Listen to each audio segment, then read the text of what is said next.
मुझे मांगने का शौक नहीं है, मेरी मजबूरी मुझे यहाँ पे ले आई है।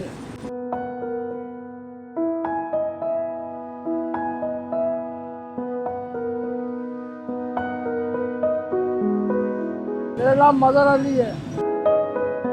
घर की परेशानी देख के आया हूँ मैं। ना मेरा कोई शादी है, ना बच्चे, ना कोई है। एक भाग्य के पास रहता हूँ, जो गवाता हूँ उसको दे देता हूँ। उसके भी हालत सही नहीं, किराए का मकान है। 2011 में कार खराब हुई है मेरी, आगे ये खराब हुई, सब बेकार हो गया, बिल्कुल मजबूर हो गया हूँ। पता मुझे शौक बिल्कुल नहीं है मांगने का, जो दे दे तो ले लेता हूँ।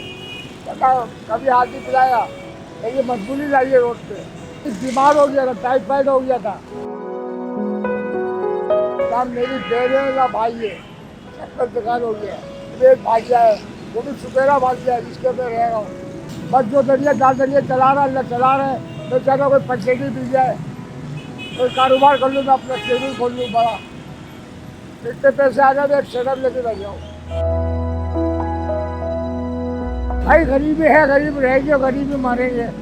कफन मिल गया तो सही है, नहीं मिले तो मिले राज है।